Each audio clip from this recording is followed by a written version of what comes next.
This dude wakes up in some unfamiliar place, hella confused about where he is, how he got there, and where his phone's at. He tries hollering for someone, but the voice from behind the door tells him to pipe down and chill.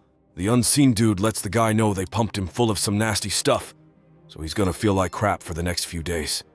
But now it's time for him to get to work, and then he dips. Joe's trying to wrap his head around what the heck just happened to him when he hears a little slot in the door open up and some food packets get tossed in. The guy books it over there and begs the invisible guard to help him out. This dude's got a pregnant wife at home who needs his help, so we gotta get out of here ASAP. They keep telling him to back away from the door and stop sticking his hand through the crack, but the guy ain't listening, and he pays for it by getting whacked hard on the wrist. He's bawling, saying he didn't deserve that and shouldn't be there. Later, Joe ties up his wrist with his own tie and checks out this bizarre place. He picks up some food and a tiny water bottle, but just as the dude's about to try the sketchy grub, "Yo, how's that siren gonna start sounding?" And then the Mealer Corp voice welcomes him to their skill-up courses, where he's gonna become the best version of himself, no doubt. Joe asks for the 411, but his neighbor tells him to put a lid on it, 'cause his questions ain't getting answered anyway. The countdown to midnight's starting, so Joe better enjoy them last few hours of peace. The dude doesn't get what that means and tries to ask the other guy's name, but he's all confused, like, don't we not have names? And the next minute, screams start coming from behind the walls. They're telling Joe to shush and let him rest. This invisible pal's suggesting the dude accepts that this is where he's at now, my lord, and he better try to catch some Z's, 'cause tomorrow's gonna be the longest day of his life. Joe's sitting by the wall when he suddenly hears some kind of melodic whistling, followed by a dude hollering from behind it. Man's begging him not to do it, promising to beat their quota tomorrow, but looks like they're beating on him and hauling him off somewhere. Joe's covering his ears so he don't gotta hear the poor guy's voice, and that other voice piping up again, telling Joe it's all for his own peace of mind. Finally, the sun comes up over the pen. That same whistle blows, and some dude's voice congratulates Joe on the beautiful new day, reminding him the cell's gotta stay spick and span, otherwise he's gonna get punished. At this time, the neighbor speaks up again, telling him to listen to the order and calling the night incident a motivational speech that he'll soon get used to. Joe gathers the few pieces of trash and tosses them into the stinking hole in the floor, covered by a little door. And then he sees something strange under his feet and, pulling at the threads, discovers their hairs with a human skull underneath. Joe screams in horror, but the neighbor knows that many people have died here, so Joe will have to get used to it. The neighbor's reminding him about the contract the dude signed when he got hired. "Ma'am, the Lord slips that stuff to everyone, but hardly anyone reads the fine print all the way through, so there's a price to pay, and the sooner he gets into the groove, the easier his days will be. He just needs to do his job, that's all." Right then, a voice pipes up, and Joe cuts him off, yelling that he's been working for the Corp for 10 years and demanding they let him go immediately. And the Lord announces that today's the start of a skills upgrade seminar. His productivity's been lacking lately. She fell, and now he's got a chance to make things right sometime. Joe used to be a model employee, but he gradually stopped appreciating the young'un and all she did for him. So now he's got a new job where he'll be working from 6 a.m. to 10 p.m. All that time, he's got to keep pushing this mill. One full turn for each point. His daily quota's 50 turns. Doing less will get him in trouble, but the guy's motto says, "Enough ain't good enough." So he's got to hustle to keep his spot.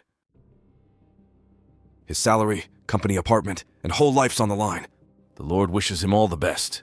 Joe's trying to talk some sense into him and let him go, but the neighbor says it's a waste of time. Right now, he needs to survive. And for that, he's got to work. So Joe grabs him by the collar. At first, it's real tough for him, but the dude strains with all his might, and the thing starts moving.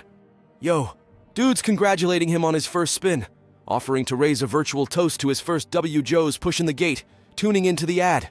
The Corp's finally ringing the quitting bell. Lord Dude's giving him props for wrapping up day one of self-improvement. He beat the quota, and that's dope. At night, Joe's hearing chick screams while Lord Man's reporting another firing. Later, the neighbor finds out Joe doubled the quota and advises him not to keep that pace. Johnny could get the meaning, didn't meet the quota, did the punishment, but ended up last among all. Death, for which the council advises him not to talk about his quota. They ain't friends, and the neighbor's always gonna try to get ahead of him. They all got one thing in common. They were all climbing the corporate ladder, getting tons of bonuses from the company, and seemingly, they made it to the top. But sadly, Joe suddenly starts talking about his wife and future son they've been waiting for so long, and he ended up here, for which the neighbor advises to work as best as he can. This is the only way to survive here, but you can't overdo it either. It's a new workday. Joe's pushing the gate open and thinking back to when he and his wife were checking out their new crib, and he promised to grind even harder to cover the payments. The workday ends when they come knocking on Joe's door, telling him to strip down. He's spooked, but does as they say. After stripping, he steps out the door and gets blasted with a stream of water. After taking a quick shower, he heads back to his cell. The next day rolls around, and the weather outside is way hotter, so Joe's getting real tired real quick. He asks his neighbor what's up with this mill, and what they're all doing here. The guy tells him they ain't making nothing, so the place is pointless, and there's no rhyme or reason to it. Eventually, Joe runs out of water and tries hollering at the guard, but the dude tells him to collect his piss and drink it after filtering it through his sneakers. John's straight up refusing to do that, and the invisible guy's laughing at him.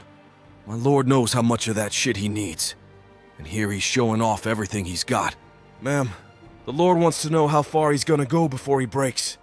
Joe keeps on working, remembering how his wife doubts his ability to pay all the bills, and he promises their kid's gonna have a better life. This evening, ma'am, the Lord's noting his growth and self-awareness, and he suddenly sees the name Alex carved in. Later, he asks the neighbor who Alex is, and the guy calls him a legend, which managed to get out of here the next morning. The young man thanks him for his hard work and gives him a personalized pen. And that's why he shows the new norm, 370 laps a day. Joe's freaking out and saying it all in the rudest way, and explaining that people aren't always able to realize their own strength is tough, but that's how the world changes. The signal sounds, and Joe grabs him by the collar and suddenly notices that the lap isn't being recorded on the scoreboard. But then a little cross showed up, which meant punishment. 1 cross equals 2 circles.